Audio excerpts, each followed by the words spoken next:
나라가 흔들릴 때 백성들, 시민들은 무엇을 해야 할까요? 오늘부터 이스라엘의 분열 왕국의 역사를 살펴보고자 합니다. 이스라엘 분열 왕국의 역사는 성경의 열왕기 상하와 또 역대하에 걸쳐서 이렇게 나옵니다. 특히 역대기는 이스라엘 백성들이 포로 생활을 겪고 난 이후에 기록된 것이죠. 남유다 왕국의 역사를 언약의 관점에서 기록한 책입니다. 하나님이 시작하신 이스라엘의 왕정이 어떻게 해서 분열과 또 멸망에 이르게 되었는지 그 원인을 되짚어 보는 것이죠. 이 시간 이스라엘 역사의 그 반성적인 기록을 우리가 살펴보면서 오늘날 우리에게 주신 하나님의 음성에 귀 기울이는 시간이 되고자 합니다. 대한민국 헌법 1조 1항을 보면 대한민국의 주권은 국민에게 있다. 모든 권력은 국민으로부터 나온다라고 적혀 있습니다. 그런데 시편을 보면 하나님이 왕을 향해서 이게 누구인지는 정확히는 모르지만 다윗일 수도 있고요. 왕을 향해서 이렇게 말합니다. 너는 내 아들이라. 오늘 내가 너를 낳았다라고 말씀하십니다. 권력은 이처럼 하나님이 낳아야 발생하게 되는 것입니다. 하나님은 다윗의 아들 솔로몬에 대해서도 이런 약속의 말씀을 하셨습니다. 나는 그에게 아버지가 되고 그는 내게 아들이 되리니 그가 만일 죄를 범하면 내가 사람의 매와 인생의 채찍으로 징계할 것이다. 이스라엘 왕은 이처럼 하나님과의 친밀한 그런 관계에 기초해 있습니다. 하나님이 아버지시고 왕은 그의 아들인 것이죠. 그래서 왕이 잘못 일을 하면 하나님은 아버지로서 그 아들을 징계하는 것입니다. 솔로몬 이후에 르호보암이 이스라엘의 왕이 되었습니다. 한번 생각해 보세요. 솔로몬에게는 그 후궁이 700명 있었습니다. 첩이 300명 있었습니다. 1000명의 아내가 있었죠. 그 아내를 통해서 낳은 아들들이 얼마나 많았을까요? 그 많은 아들들 가운데 르호보암이 왕이 되었습니다. 그도 아마 보통 인물은 아니었던 것 같아요. 역대하 10장 1절 보겠습니다. 르호보암이 세겜으로 갔으니 이는 온 이스라엘이 그를 왕으로 삼고자 하여 세겜에 이르렀음이더라. 세겜 제가 좋아하는 장소인데 요즘에 좀 못 갔습니다. 상황 때문에. 세겜은 그 당시 고대 이스라엘 정치와 경제의 그리고 종교의 중심지였습니다. 여호수아가 가나안 땅에 이제 입성했을 때 모든 지파를 그곳에 모이게 했죠. 그리고 하나님과의 언약을 갱신했던 그곳이 바로 세겜이었습니다. 당시 이스라엘은 신정국가였습니다. 하나님이 다스리시는 나라였죠.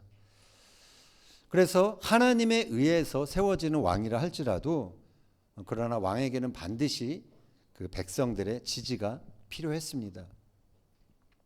그래서 르호보암은 북쪽의 그 10지파의 지지를 얻기 위해서 세겜을 방문한 것입니다. 자, 그런데 거기에는 그 북쪽 지파의 지도자인 여로보암이 있었습니다. 그는 솔로몬의 신하였지만 솔로몬을 피해서 애굽으로 망명했었던 사람이죠. 그리고 솔로몬이 죽자 다시 세겜으로 돌아온 사람입니다. 그가 르호보암에게 이러한 요청을 합니다. 4절 읽겠습니다. 왕의 아버지께서 우리의 멍에를 무겁게 하셨으나 왕은 이제 왕의 아버지께서 우리에게 시킨 고역과 매운 무거운 멍에를 가볍게 하소서. 그리하시면 우리가 왕을 섬기겠나이다. 당시 북쪽 지파 사람들은 솔로몬이 벌였던 그 건축 사업으로 인해서 지쳐 있었습니다. 성전을 건축하는데 7년, 왕궁을 건축하는데 13년이 걸렸습니다. 총 20년 동안 강제 노역과 과도한 세금에 시달렸던 것이죠. 41세라는 비교적 젊은 나이에 왕이 된 르호보암은 이들의 이러한 요구에 당황스러웠을 것입니다. 그는 3일 뒤에 다시 오라라는 말을 합니다. 그리고 그 사이 그는 원로들과 그리고 또 젊은 신하들과 각각 이제 자문을 구하죠. 나이든 원로들은 백성들의 요구를 들어주라라고 그렇게 말합니다. 그러나 젊은 신하들은 이렇게 말했죠. 10절 이하 같이 보겠습니다. 왕은 대답하시기를 내 새끼손가락이 내 아버지의 허리보다 굵으니 내 아버지가 너희에게 무거운 멍에를 매게 하였으나 이제 나는 너희의 멍에를 더욱 무겁게 할지라. 내 아버지는 가죽 채찍으로 너희를 치셨으나 나는 전갈 채찍으로 하리라 하소서. 자, 이 르호보암이 자신과 함께 자라났던 그 젊은 신하들의 말을 듣게 됩니다. 집권 초기에 백성들을 그의 권력으로 강력하게 제압하라라는 그 제안을 받아들인 것이죠. 그러나 이것은 북쪽 지파의 화를 돋굽니다. 화가 난 북쪽 10지파들은 반란을 일으키고 이스라엘은 북이스라엘과 남유다로 분열되고 맙니다.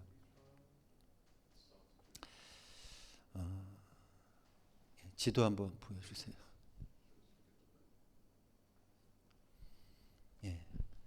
예루살렘이 있는 남유다와 그리고 북이스라엘 이렇게 두 쪽으로 이스라엘이 두 쪽이 나고 만 것이죠.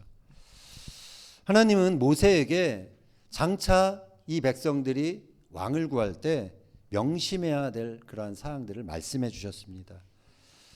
신명기 17장 18절 이하 보겠습니다. 그가 왕위에 오르거든 이 율법서의 등사본을 레위 사람 제사장 앞에서 책에 기록하여 평생에 자기 옆에 두고 읽어 그의 하나님 여호와 경외하기를 배우며 이 율법의 모든 말과 이 규례를 지켜 행할 것이라. 그리하면 그의 마음이 그의 형제 위에 교만하지 아니하고 이 명령에서 떠나 좌로나 우로나 치우치지 아니하리니 이스라엘 중에서 그와 그의 자손이 왕위에 있는 날이 장구하리라. 자, 이스라엘 왕이 해야 될 가장 중요한 일 중에 하나는 성경을 필사하는 것입니다. 필사하면서 배우는 것이죠. 거기에 나오는 율법을 지킴으로 하나님을 경외하는 것을 배워야 하는 것이 왕의 가장 큰 사명이었습니다. 그러면 그의 마음이 그의 형제 위에 교만하지 않게 된다라는 것입니다. 이것은 왕의 통치가 그의 형제들인 백성들을 고려하지 않고 자기 마음대로 자기 생각대로 어떠한 정책을 집행해서는 안 된다는 것을 의미하는 것입니다. 르호보암이 그러나 백성들의 요구를 묵살한 것이죠. 이것은 그의 마음이 형제들 위에 교만했다라는 증거입니다. 그리고 그것은 또한 그가 성경을 가까이 하지 않았다라는 그러한 반증인 것이죠. 솔로몬이 성전과 왕궁을 힘들여 세울 수 있었던 것은 다윗 왕이 가졌던 비전 때문이었습니다. 그리고 하나님은 그것을 솔로몬을 통해서 이루시겠다라고 그렇게 말씀하셨죠. 하나님이 컨펌하셨기 때문에 성전 건축이 가능했던 것입니다. 다윗의 비전과 또 준비 그리고 솔로몬의 성전 건축을 향한 열심 그리고 하나님의 승인이 있었기에 온 백성이 수고를 감수하면서 그 일을 마칠 수 있었던 것이죠. 그러나 그 이후에 르호보암은 그러한 어떤 열정이나 비전을 갖고 있지 않았습니다. 르호보암은 북쪽 지파들의 요구에 대해 그래서 하나님께 이 상황을 잘 판단할 수 있도록 기도하며 상황을 판단해야 했던 것이죠. 그러나 그는 자신의 기분에 맞는 조언을 따랐습니다. 그러므로 결국 나라가 두 쪽이 나게 된 것이죠.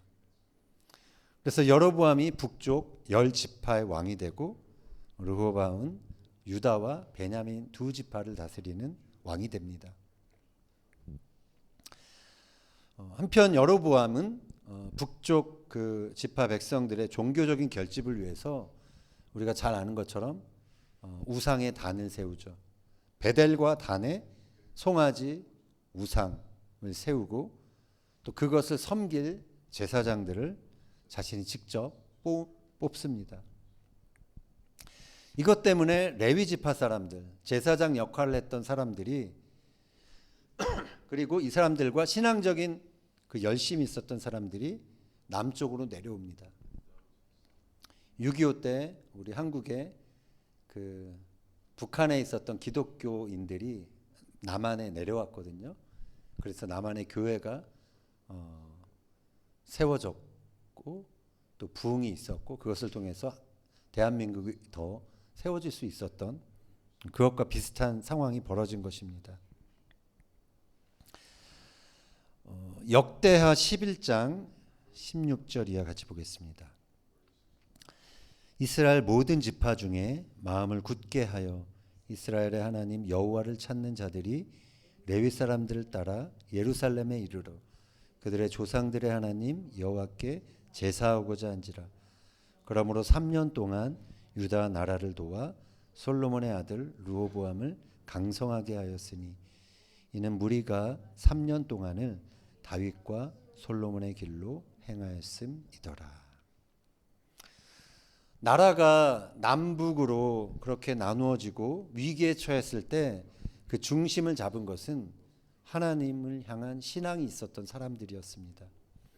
그들은 다수를 따라가지 않았습니다. 하나님 앞에서 옳은 것을 따라갔습니다. 그들은 우상 숭배가 시작되고 있는 그 북쪽 지파를 과감하게 떠났습니다. 그리고 남쪽으로 내려와 하나님 한 분 앞에 예배하며 다윗과 솔로몬이 갔던 길을 가고자 힘썼던 것입니다. 이것이 이 사람들이 있었기 때문에 르호보암이 비록 두 지파밖에 얻지 못했지만 다시 강하게 일어날 수 있었던 것입니다. 자, 그러나 성경을 보면 3년이 지나자 르호보암은 여호와의 말씀을 버리고 우상 숭배를 시작합니다. 역대하 12장 1절 보겠습니다. 르호보암의 나라가 견고하고 세력이 강해짐에 그가 여호와의 율법을 버리니 온 이스라엘이 본받은지라. 르호보암은 나라가 강해지자 교만해집니다. 그 결과 여호와의 율법을 버리게 되죠. 그리고 백성들은 그의 본을 따르게 됩니다. 하나님보다 다른 것이 그들의 삶에서 더 중요해지기 시작한 것이죠. 열왕기상 14장 22절 이하 보겠습니다. 남유다 유다가 여호와 보시기에 악을 행하되 그의 조상들이 행한 모든 일보다 뛰어나게 하여 그 범한 죄로 여호와를 노엽게 하였으니 이는 그들도 산 위에와 모든 푸른 나무 아래에 산당과 우상과 아세라상을 세웠음이라. 그 땅에 또 남색하는 자가 있었고 여호와께서 이스라엘 자손 앞에서 쫓아내신 국민의 모든 가증한 일을 무리가 본받아 행하였더라. 아멘. 여기서 남색하는 자는 히브리어로 카데시라고 나오는데요. 성전에 있었던 그러한 성전 창기를 말합니다. 성전 창기와 성행위를 하는 것, 그것이 당시 바알과 아세라 신을 향한 그러한 예배 행위로 그런 것들이 있었던 것이죠.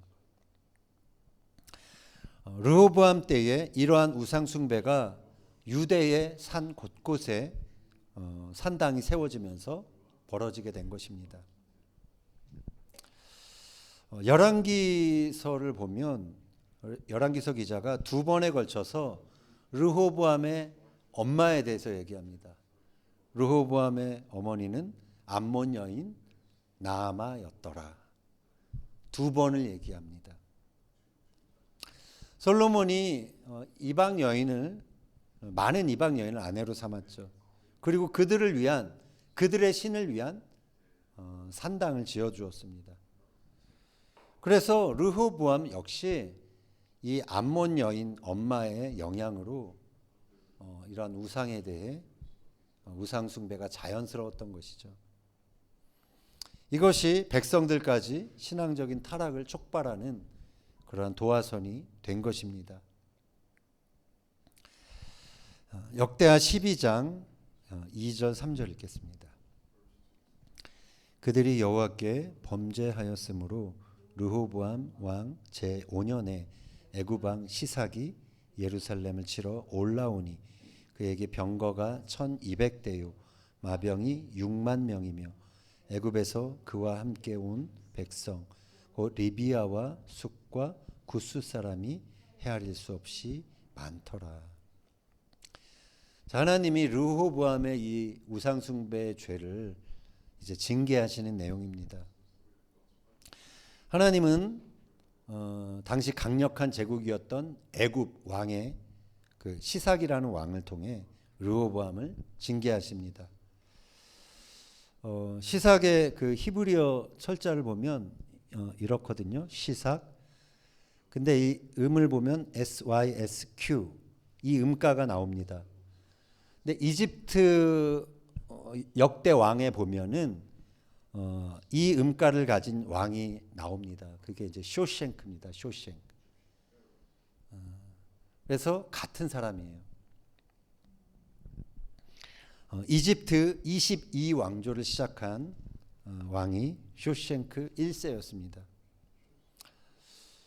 그는 카르낙 신전 벽에 자신의 승전 기록을 남깁니다. 가나안 땅 여러 도시들을 이제 정복한 그 기록입니다. 여기 자, 이게 이제 이거는 아문신이고요.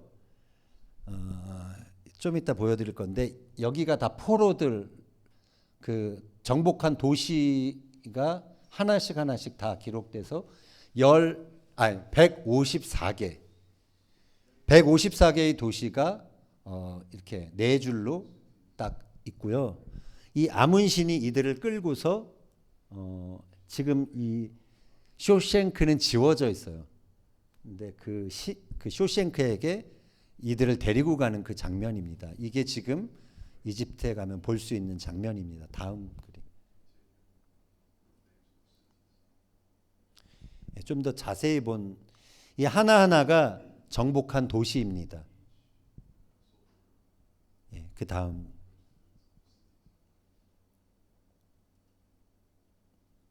네, 이렇게 돼서 다 줄로 연결돼 있어서 이렇게 줄로 연결돼 있고 아문신이 그 왕에게 쇼생크 왕에게 끌고 가는 장면입니다.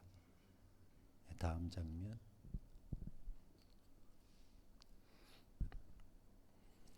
이렇게 번호로 매겨봤는데 이게 27번은 이게 이집트 글자거든요. 상형 문자죠.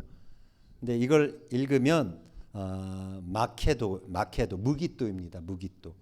그래서 정복한 도시들 156개 도시 중에 120개가 남유다와 북이스라엘 도시의 이름인 것입니다.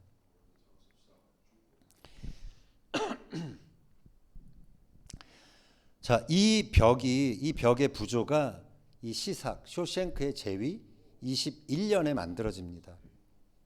자, 그런데 이것은 이스라엘 그 왕정의 역사의 연대를 정하는데 아주 중요한 단서가 됩니다.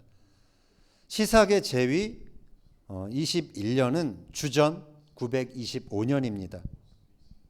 그리고 시삭의 이 침략이 르호보암 왕 5년에 이루어졌기 때문에 르호보암의 즉위 연도를 따지면은 주전 929년이 되는 것입니다. 이 연대에 의하면 이스라엘 분열 왕국은 주전 929년에 시작된 것이고 또 남유다의 멸망은 주전 586년에 일어난 것입니다. 1925년에 또 다른 발견이 있었는데 시카고 대학교 고고학팀이 무기또에서 돌 조각 하나를 발견합니다. 근데 그 돌 조각에 보면은 이게 카투리지라고 하는데 그 안에 아문신이 쇼생크를 사랑하다. 아문신이 사랑하는 쇼생크라는 그 인장이 새겨져 있습니다. 성경에 나오는 그 시삭, 이 시삭이 실제 존재했던 이집트 왕이라는 사실이 이 발굴을 통해서도 밝혀진 것이죠. 역대하 12장 4절 5절 읽겠습니다. 시삭이 유다의 견고한 성읍들을 빼앗고 예루살렘에 이르니 그때 유다 방백들이 시삭의 일로 예루살렘에 모였는지라. 선지자 스마야가 르호보암과 방백들에게 나와 이르되 여호와께서 이같이 말씀하시기를 너희가 나를 버렸으므로 나도 너희를 버려 시삭의 손에 넘겼노라 하셨다 한지라. 자, 애굽이 이스라엘을 침략한 것은 정치적인 그러한 문제가 아니었습니다. 신앙적인 문제였습니다. 하나님은 애굽 왕 시삭을 통해서 신앙적인 문제가 있었던 남유다를 치게 하신 것입니다. 그리고 예루살렘 성 안에 있었던 그 성전과 왕궁에 있던 값진 보물들을 모두 다 가져가게 하셨죠. 강상했던 그 유다 왕국이 그 번영 가운데 오히려 하나님을 멀리하자 하나님께서 즉시 징계하신 것입니다. 그것은 하나님이 그들의 아버지셨기 때문입니다. 우리를 형통케 하시는 것이 하나님의 은혜라면 징계하는 건 역시 하나님의 은혜입니다. 이 징계가 하나님 앞에서 그의 자녀로서의 우리의 위치가 어떠한지 그것을 다시 돌아볼 수 있는 그런 기회가 되기 때문인 것이죠. 역대하 12장 6절 7절 보겠습니다. 이에 이스라엘 방백들과 왕이 스스로 겸비하여 이르되 여호와는 의로우시다 하며 여호와께서 그들이 스스로 겸비함을 보신지라. 여호와의 말씀이 스마야에게 임하여 이르시되 그들이 스스로 겸비하였으니 내가 멸하지 아니하고 저희를 조금 구원하여 나의 노를 시삭의 손을 통하여 예루살렘에 쏟지 아니하리라. 자, 예루살렘은 무너지지 않았습니다. 그래서 르호보암과 신하들이 스마야 선지자가 전한 하나님의 말씀을 듣고 겸비했다라는 것이죠. 겸비하다라고 번역된 히브리어 카나는 낮추다, 항복하다라는 뜻입니다. 르호보암과 신하들은 자신들이 여호와의 말씀을 버린 죄를 인정했고요. 그리고 하나님께 항복한 것입니다. 하나님은 그 르호보암의 아버지 솔로몬에게 이런 약속을 하셨죠. 역대하 7장 14절 내 이름으로 일컫는 내 백성이 그들의 악한 길에서 떠나 스스로 낮추고 기도하여 내 얼굴을 찾으면 내가 하늘에서 듣고 그들의 죄를 사하고 그들의 땅을 고칠지라. 아멘. 자, 하나님은 이 약속대로 스스로 낮추고 기도하며 하나님의 얼굴을 찾았던 르호보암을 용서하셨습니다. 그리하여 하나님은 시삭의 침공으로부터 예루살렘을 지켜 주셨습니다.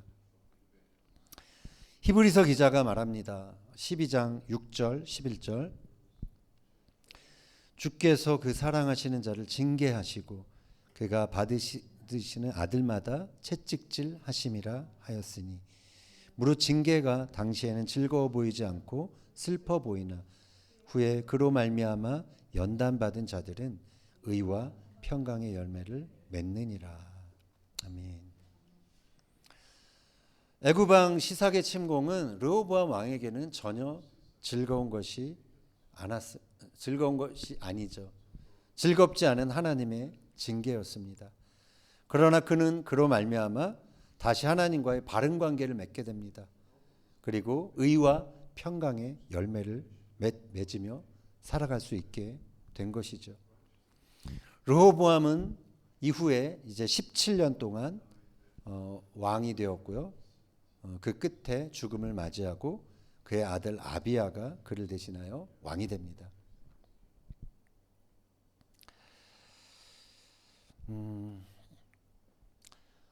여러분들 기도해 주시고 있는데 지금 한국의 여러 정치적인 상황이 좀 혼돈스럽습니다.